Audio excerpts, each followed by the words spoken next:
Inktober review!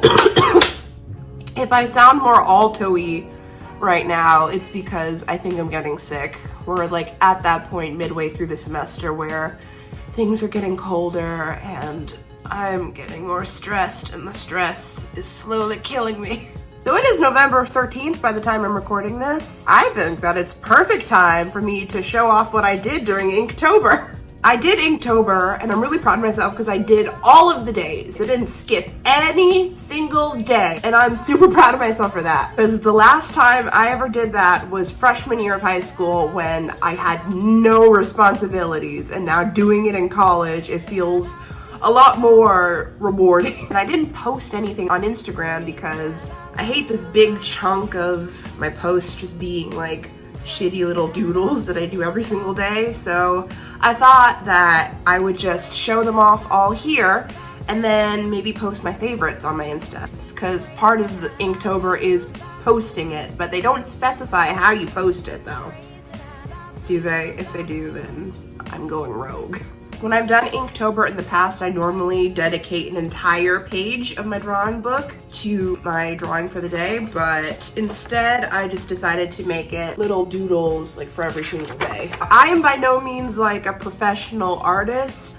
I have taken classes, but my drawing style I'm pretty much self-taught in, which is like a more cartoony, illustrated style with ink and pen. When I first was starting out, I would get like the really expensive like drawing pens, but lately I found that Sharpies are just as good. So pro tip, I really draw more as a hobby. Also as a writer with major writing fear, if I have an idea for a story most of the time, I feel more comfortable drawing it out rather than writing down a scene. It helps me evolve my ideas for stories and scripts while also being able to avoid writings. Love that. So the first drawing that I did for Inktober was this fun little ghost comic, a little period humor. Love messing around with that, having fun with that.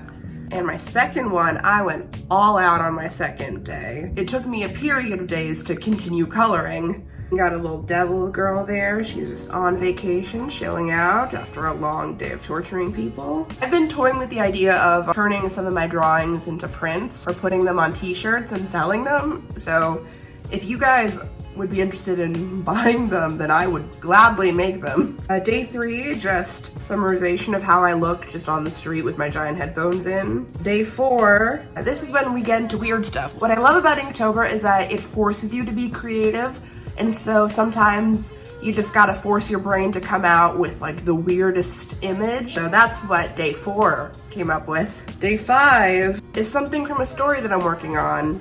Very like Freddy Krueger, I would say. I would say that's fitting for Inktober. Day 6, just a skull and a rose. I do really like the type of shading that I did. I'd never done like the line shading. I think it works. I think it looks good.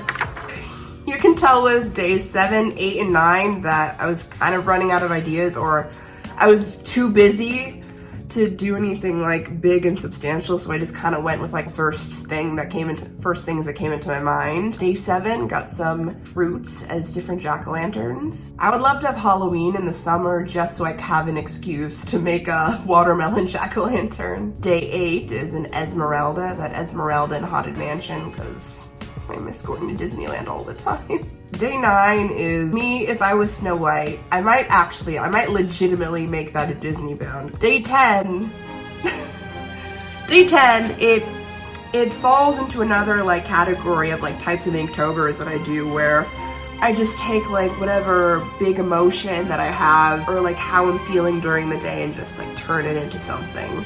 The majority of my most intense emotions are crushes. And so it feels more than fitting that I do art pieces based on that. Day 11, I can't tell if this is creative or this is uncreative because I'm just basically ripping off day 2. Readings from Jupiter, another fun little postcard. There are smudges all over this page because I'm left-handed. And so I just accidentally smudge everything. Ruined. Day 12, it's part 2 of day 10 where I find out that my love is not meant to be, and so I have to just put my hearts, all my love, in a shredder. and destroy it. Day 13, just full on werewolf. This might be TMI, but day 13 was the day I got my period. I feel like it's appropriate for the emotions I'm trying to convey here. Day 14 is a little Andy Warhol. I don't draw guys that much. I don't know why. I did Andy Warhol because I saw this amazing video by the art assignment talking about like what he eats in a day and like how it kind of coincides with like his life. And I love food. Any combination of food and art is so fun to me. If you look closer, you can see me just struggling to remember what a Campbell's soup can looks like and just scribbling all over it, trying to figure out like, is the Campbell's in the red part or is it in the white part? And I don't know how I messed that up because literally my pant can is a Campbell's soup can. Why didn't I look at this for reference? Day 15, in one of my college classes, it's a writing class of all girls. And I feel like when this inevitably happens, I'm gonna bake a cake, write this on that, and then give it to them. And of course, the cake is gonna be chocolate. Okay, so now we're going on to day 16. Hey, what did the zombie incel say to the other zombie incel? Lie down and rot. Day 17. I remember this. So it was starting to rain a lot in New York, and I was never prepared for the rain. And I didn't really have that many like full-on winter coats. I just had my rainbow cardigan. So I just drew myself kind of disintegrating into the rainbow. Day 18, eat the rich. I feel that on an emotional level so much. Day 19, I went back to my roots and I did one of my original characters. She's currently called Space Girl right now, but I feel like I need to come up with a more substantial name for her. I really like this idea of her wearing like a space suit that has like all these cutouts like Kelly Dempsey's fashion. You guys don't know who Kelly Dempsey is, look her up. She's super fun. I love her distinct style. Day 20 is, it's a picture of Janet from The Good Place. Although it looks nothing like Janet, like Darcy Carden deserves better than this. Day 21. Okay, this feels like the resolution to my Crush art series because it shows me just full on removing my heart because I can't deal with the feels. Get these feelings out of me. Get them away. I can't deal with them right now. I have homework. Day 22. I feel like this could be a contender for the cover of my autobiography because I just think it captures me in a nutshell. Day 23. A fun little cactus dressed up already for Christmas. Day 24, this is actually a character in a superhero story, which I am determined to finish the screenplay for by the end of the school year, not the end of this year, because that's like...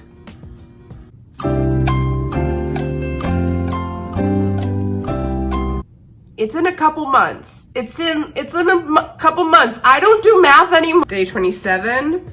An accurate portrayal of how I feel in my studies. Just this lifeless zombie. Somebody should go as a zombie college student for Halloween one year. Or is that redundant? Ooh, day 25. Day 25, this is a portrait of me as Baptista from Taming of the Shrew because I was Baptista in the production of Taming of the Shrew in Shakespeare in the Square this year. And really proud of it. Picture, my eyes look weird in the picture, but I was really proud of the production.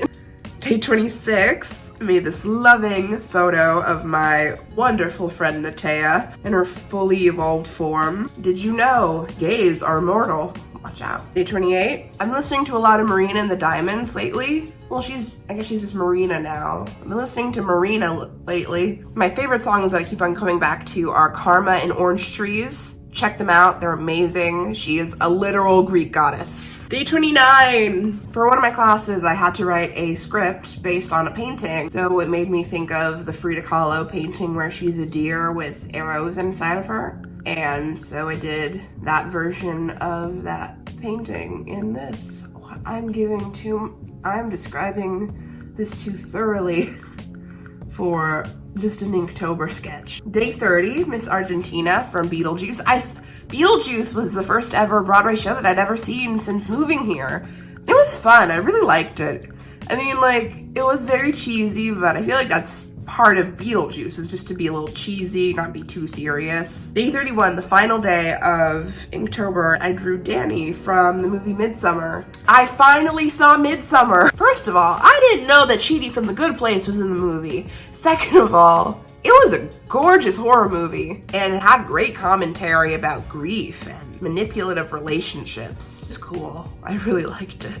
And that's all my Inktobers. And let me know if you guys would love to see one of these drawings, maybe on a t-shirt or a tote bag or a wallet. I don't know why I'm excited about the wallet, but it's a wallet with something I drew on it. That's cool.